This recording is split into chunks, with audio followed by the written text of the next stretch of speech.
Welcome to the channel Ephraim. At the end of this video, if the spirit that lives within you bears witness to my spirit, then please share the video. Click the like button, click the notification button. But the most important thing you can do is share the video so that you can help us reach the world for Christ. Our topic today is Isaiah chapter 13, verse 13, a verse that no one can explain. I look forward to going over this verse with you. Well, let's look at this verse real quick. Here it is, the verse that cannot be explained because it has not happened in the history of the world. Never has the earth been shaken from its place due to a war. Just hasn't happened yet.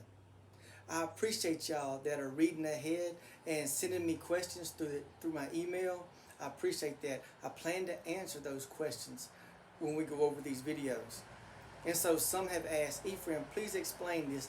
How is this possible? How could this possibly happen? Let's look at some verses we've already gone over so we can understand how this could possibly happen. Verse 5, which we've already discussed in the video, it explains that the enemies of this symbolic Babylon are going to come from faraway lands with weapons that can destroy the whole country. So if America is on the Western Hemisphere, then our enemies have to be on the Eastern Hemisphere. Now, we haven't covered verse 17 yet, but it says the Medes are going to be coming against this symbolic Babylon. Who are the Medes? We'll discuss that when we go over verse 17. But so now, let's look at a map and try to figure out how this could take place. Let's look at this map real quick. So if America's on the Western Hemisphere, then our enemies come from far away lands. They're on the Eastern Hemisphere. They have weapons of God's wrath, weapons that can destroy the whole country. So here's how this is going to play out. They're going to shoot everything they have at us. We're going to return fire. And then there's going to be a second wave, more than likely.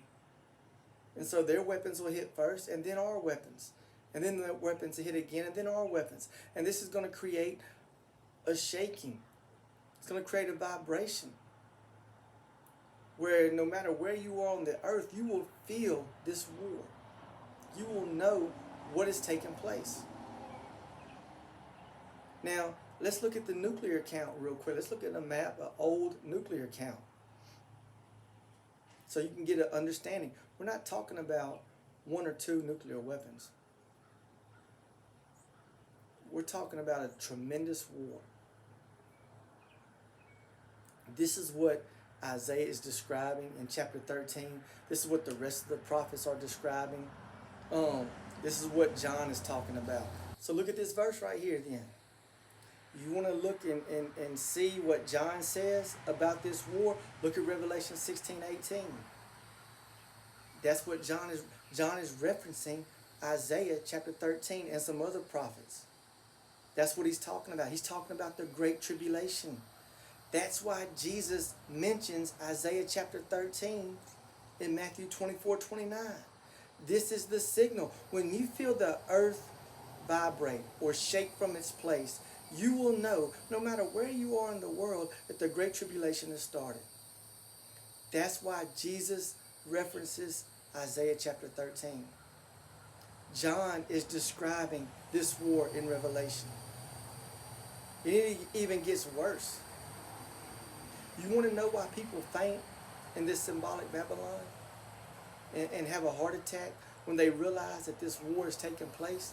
When they hear the sirens and the alarms going off and they realize there's nowhere they can go to hide. You want to know why they're fainting? Read Revelation 16:19. God is so angry, he's going to split this country into three parts. Talk about a violent war. Talk about God being angry at America. But I don't have time to go into all that right now. However, I am going to cover more of Revelation very soon. Look, it's all for nothing though if we don't do our part. If we don't tell the world what's going to happen before it happens, why will they believe? They will just think that this is another war that's taking place. They won't understand that no, God has written this down thousands of years ago. God is the one allowing these wars to take place. So what are we supposed to be doing right now? We're supposed to be following God's plan. Isaiah chapter 13, verse 2. We're supposed to be raising a banner for the world to see. So what does that consist of? Sharing the website above, sharing the free booklet, sharing these videos, so that Christians and non-Christians, Jew and Gentile, will understand and hear what's going to happen before it happens, so that when it happens, after the fact, they will believe. There will be no denying that Jehovah God is the one true God. That is God's plan. That is what we are supposed to be doing right now. So that's my time on the channel Ephraim today, y'all. Look, I hope y'all help me. I hope y'all help me raise a banner so that you can take part in helping us reach the world for Christ. Because that's what it's all about. These events that are about to play out can be used to advance God's kingdom if we tell the world what's going to happen before it happens. That's why I'm so passionate about this. So that everyone will have an opportunity to accept Christ as their Messiah. Because they will know that Jehovah God has written this down thousands of years ago. There will be no denying that God is real. So that's my time on the channel Ephraim today. Look, these next verses we're about to go over, I think it's verse 14, 15, and 16. Y'all look, they're very graphic.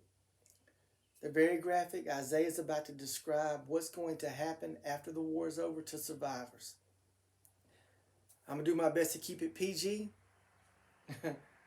But woo, it's very graphic. Y'all know the drill. Until next time, peace out. I'm chilling.